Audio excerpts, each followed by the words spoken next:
What makes a game feel fun? Is it responsive controls? Or crisp movement? Or smooth animations? Yes. All right, so let's get started by fixing our controls. So we're using Unity's new input system. We have this input bool for jumping, but it's also doubling as a state. So we hit the jump button, is jumping is true, and we start the jumping animation and we go up in the air. But what happens when we let go of the jump button? It turns is jumping to false, and any animations or code that's dependent on is jumping is turned off. You see the problem. We need to separate the input from the state or the action. If we do, then the code and its dependencies will be a lot simpler and a lot cleaner. So here's the fix. I created 3 types of bools. First, we have the input bools. These only take in controller input. And based on the input bool, the appropriate action bool is selected. The action bool is true for as long as the action or state is true. So if we're jumping and we let go of the jump button, we're still in the jumping action. Finally, we have layer bools, but we'll talk about those a bit later. So one last thing I need to do is kind of move around the button mapping. Right now, W and S key are controlling the layer jump, but we have crouch, and I want crouch to be bound to S. So I'm going to move the layer jump to the arrow keys. Also, the enter key is now attack. Not that we can really attack anything just yet.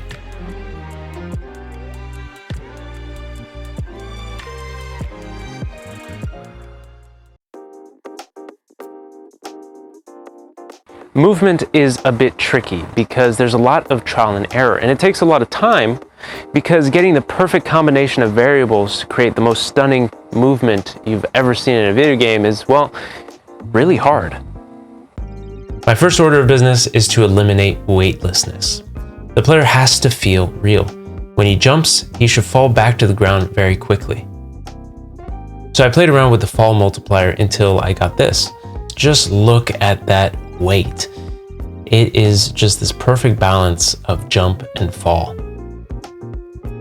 While we're working on the jump, let's implement 3 things that will make our movement feel a lot better. The 3 things are variable jump, jump buffer, and coyote time. Variable jump just means that the height of the jump is dependent on how long you hold down the jump button. So the longer you hold it down, the higher you jump. Jump buffer is when, let's say you're falling to the ground and you hit the jump button, but you hit it just before landing. So normally, since you put an input, but you weren't grounded, you wouldn't jump. But with the jump buffer, that jump input can be stored for a few milliseconds and acted on once you land. It really helps keep the player momentum going. Coyote time is almost the inverse of the jump buffer in a sense.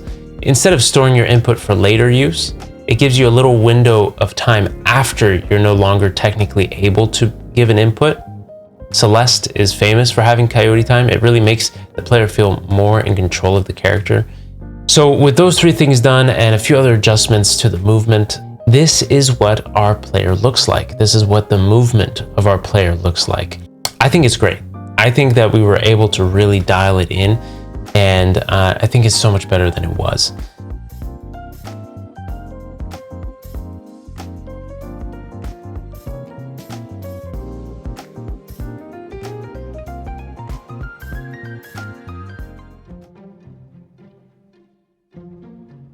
Take a look at this. This is a clip from an earlier build of Ranger. Take a look at how the ledge climb animation looks. Do you see where it pops back to the start position and then teleports to where it should be? Now look at this one. This one is from the same build, but for some reason, the weird pop isn't there. It's actually doing what it's supposed to do. So why the inconsistency? Well, it has to do with timing. You see, the animator built into Unity is time-based and is primarily for 3D animation. it allows for smooth blending of movements. Instead of simply teleporting the player to the appropriate location once the last animation frame has played, it teleports once the animation state is exited. So bottom line, the reason for this inconsistency is that the animation state doesn't always have the same amount of time. Sometimes it will be a little shorter, sometimes it'll take a few more frames before exiting. So how can we fix this? Well, I'm sure there's a way we can fix this using the built-in animator, probably something along the lines of using fixed update to handle transitions and animation state. That way it would kind of standardize a time scale, but I'd rather go in a more interesting direction. YouTuber and game developer Jacob, aka Artificial, has an answer to my problem. He's developed an open source animator for 2D inside of Unity. It only has two state types, the switch and the animation.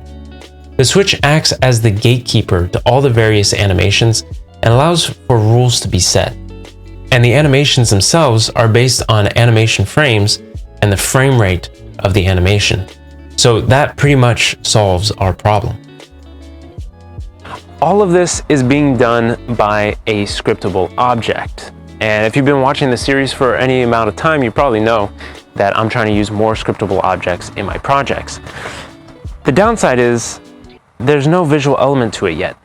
Yeah, so no visual element is kind of rough, especially considering all of the animations that we're going to end up with by the end of this game. We're just going to have a list of animations, hundreds and hundreds of animations. It's going to be crazy.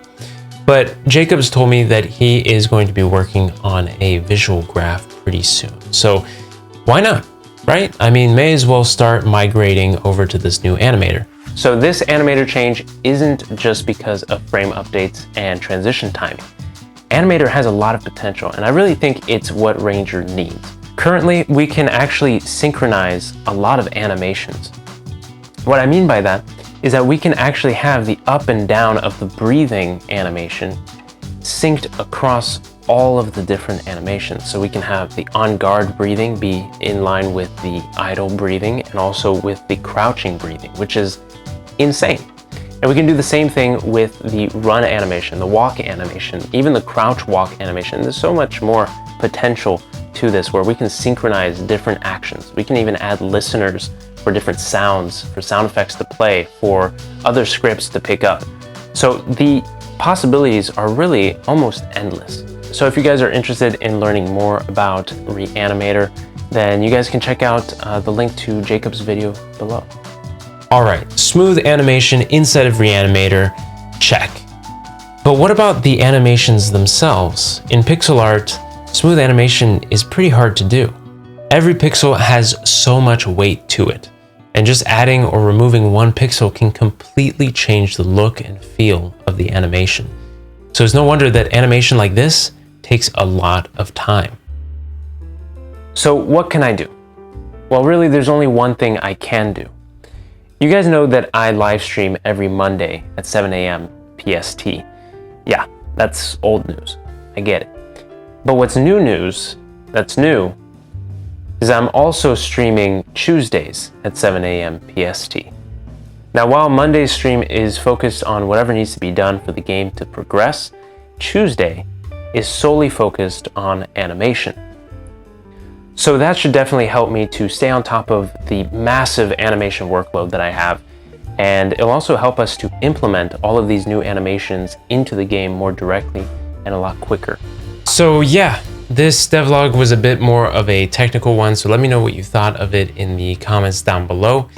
And in the next devlog, we're going to be focusing more on the animations themselves, and I'll also be sharing a little bit more of the story of Ranger and also the lore inside of Ranger. All right, so thank you so much for watching, and I'll see you guys in the next one.